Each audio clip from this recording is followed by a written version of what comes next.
मारकर खा जाता था। वो प्रतिदिन कई जानवरों का शिकार करता था। जंगल के सारे जानवर उससे परेशान थे।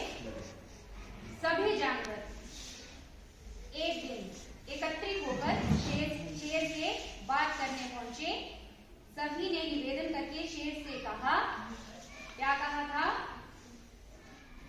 महाराज, कृपा करके आप सभी जानवरों को प्रतिदिन ना खाएं, इससे जानवर नहीं बच पाएंगे और आप किसका शिकार करेंगे? तब शेर ने कहा, यदि मैं सभी को नहीं खाऊंगा तो मेरी भूख कैसे मिटेगी? तभी सभी ने कहा, एक एक करके प्रतिदिन एक जानवर आया करेंगे, जिसे खाकर आप अपनी भूख मिटा लीजिए। शेर ने शर्त मंजूर कर दी।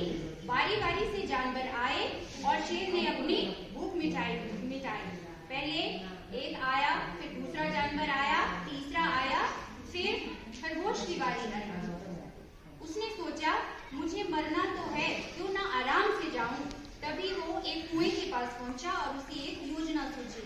शेर ने खरगोश को देर से आते देख बहुत क्रोध किया और बोला, अरे नीच, एक तो तू इतना छोटा, ऊपर से तू देर से आया और तूने मेरी भूख को और बढ़ाया। खरगोश बोला, महाराज, मेरा कोई दोष नहीं, मुझे एक दूसरे शेर ने पकड़ लिया था, बड़ी चालाकी से बचा हूँ उससे। शेर ने कहा, कौन है वो बताओ, उसे भी खा जाऊंगा। खरगोश शेर को कुएं के पास ले जाकर उसकी परछाई दिखाता है। परछाई को देखकर दूसरा शेर समझता है और कुएं में कूदकर डूबकर मर जाता है। और इस कहानी का शीर्षक भी बताया था बच्चों, जैसे मैंने आपको, क्या था कि किसी का साइज देखकर हमें बुद्धि का अनुमान नहीं लगाना है। कोई छोटा है तो हम ये ना लगे कि उसके पास बुद्धि ही नहीं है। मतलब साइज देख के हम किसी की बुद्धि का अनुमान नहीं लगा सकते। हाँ जी, तो आज फन डे है, तो आज मैंने आपको रिफ्रेश कर दी है स्टोरी। अब हम इसको एक्ट प्ले करेंगे।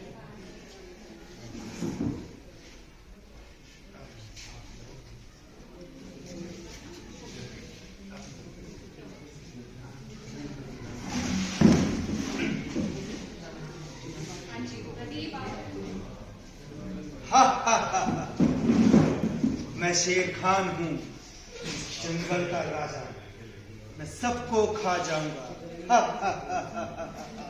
ये जंगल मेरा है, मैं सबका शिकार कर लूंगा। मैं शेर खान,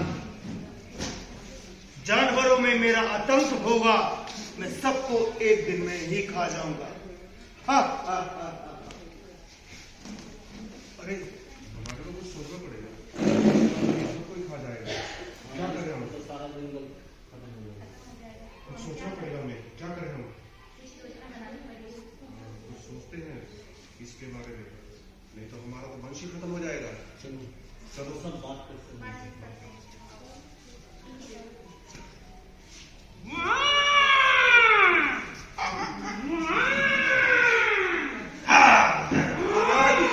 तुम्हें मुझसे भय नहीं लगता? लगता तो है महाराज, लेकिन वंश बताना है हमें। क्यों आए हो मेरे पास? महाराज, इसी तरह आप अगर हम सब जानवरों को खाते रहे तो पूरा जंगल खाली हो जाएगा, इससे तो हमारा वंश भी नहीं बच पाएगा। हम पर दया करें। अरे नादानो, अगर मैं आप लोगों को ना खाऊं तो मेरी भूख कैसे मिटेगी? अरे महाराज, हमारे बारे में भी तो सोचो। ये जंगल मेरा है, बोलो क्या समाधान है इसका? हमें तो लगता है सिर्फ एक ही समाधान है। हम प्रतिदिन एक एक आएंगे, तो एक एक आपके पास आएंगे, आप उसे खाओ और अपनी भूख मिटाओ। अगर किसी दिन कोई जानवर नहीं आया तो आप उसे जंगल को ही खा जाओ। मुझे तुम पर विश्वास है। हो गई है, अभी तक जानवर नहीं आए। आज तो सब का सब मोटा मांस आया है, मजा आएगा।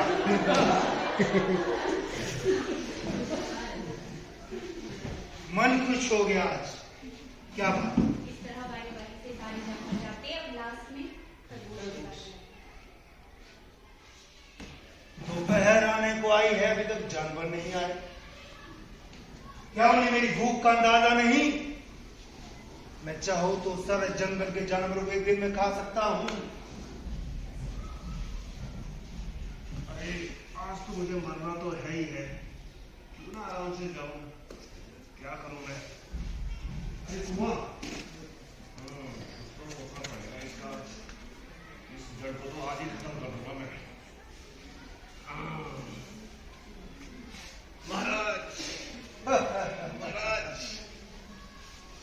एक तो तुम इतने से हो और ऊपर से इतनी देर से भी आए हो। कहां थे अभी तक? महाराज मैं तो घर से तो बड़ी जल्दी निकला था। अच्छा, लेकिन रास्ते में मुझे आपकी तरह एक बड़ा शेर मिल गया। इस जंगल में बड़ा शेर? हाँ, वो मुझे भी खाने वाला था। मैं तो चतुराई से आपके पास आया, क्योंकि आज तो मैं आपका आहार हूँ। आज तो मैं आपके पास आऊंगा। मैं शेर को भी खा जाऊंगा। बताओ मुझे उसका वो कहाँ रहता है? चलिए महाराज, मैं दिखाता हूँ। आइए महाराज, चलो। ये देखिए महाराज, इसके अंदर छुपा है वो। अरे ये तो मेरी तरह दिखता है। जय हो।